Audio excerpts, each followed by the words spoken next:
اور میں حضرت مرزا کی تعلیمات کا قائل بھی ہو چکا ہوں، لیکن مجھے یہ سمجھ نہیں آتی کہ ہمیں یہ کیوں بتایا جاتا ہے کہ آپ لوگ مسلمان نہیں ہیں۔ یہ تو اول طور پر تو میں سمجھتا ہوں کہ ان کی خدمت میں یہ عرض کرتا ہوں کہ یہ دراصل ایک پیشگوئی تھی۔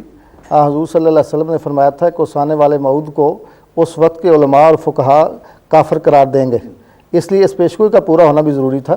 دوسرا اس لحاظ سے بھی کہ بعض علامتیں ایسی تھیں کہ جو بعض خاص حالات اور خاص قسم کے ماحول میں کھل کر سامنے آئی ہیں۔ مثلا اگر میں تھوڑا سا ذکر کروں کہ جب یہ پاکستان کی ایک اسمبلی نے جماعت احمدیہ کو غیر مسلم اقلیت قرار دیا ہے،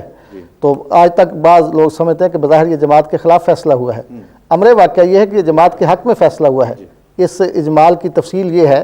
کہ جب یہ فیصلہ ہونے جا رہا تھا اور قبل از وقت انہوں نے یہ بتایا سیدنا ذکی تمسی ثالث رحمہ اللہ کو کہ ہم یہ فیصلہ کرنے والے ہیں،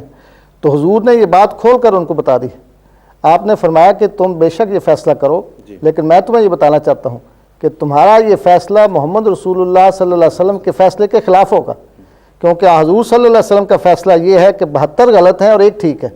اور تم یہ فیصلہ کر رہے ہو کہ 72 ٹھیک ہے اور ایک غلط ہے۔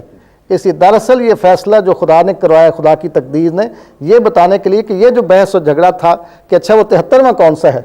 تو یہ اگر فتویٰ نہ لگتا اور یہ فیصلہ نہ ہوتا تو یہ اس طرح بات کھل کر نہ آتی، اور پھر ضیاء الحق صاحب کے ذریعے سن 84 میں اللہ تعالیٰ نے اس بات کی وہ دوسری علامت بھی پوری کر دی جو حضور صلی اللہ علیہ وسلم نے فرمایا تھا کہ ما انا علیہ و صحابی، کہ اس 73ویں فرقے کی علامت کیا ہے کہ میرے صحابہ جیسے حالات ہوں گے۔ چنانچہ جو صحابہ کے حالات تھے کہ کلمہ پڑھنے پر ان کو مار پڑتی تھی، نماز پڑھنے پر مار پڑتی تھی، قرآن شریف نہیں پڑھنے دیتے تھے، آج 100% وہی حالات ہمارے ملک میں ہوئے ہیں، اور کلمہ پڑھنے کی وجہ سے، نماز پڑھنے کی وجہ سے، قرآن کریم پڑھنے کی وجہ سے، درود شریف پڑھنے کی وجہ سے، حضور صلی اللہ علیہ وسلم پر درود بھیجنے کی وجہ سے سینکڑوں احمدیوں پر مقدمات بنے اور ان کو مارا بھی گیا اور شہید بھی کیا گیا۔ تو یہ فتویٰ دراصل جماعت احمدیہ کی صداقت کی ایک علامت ہے۔ بالکل سردار مجتبیٰ صاحب، امید ہے آپ کو آپ کے سوال کا جواب مل گیا ہوگا۔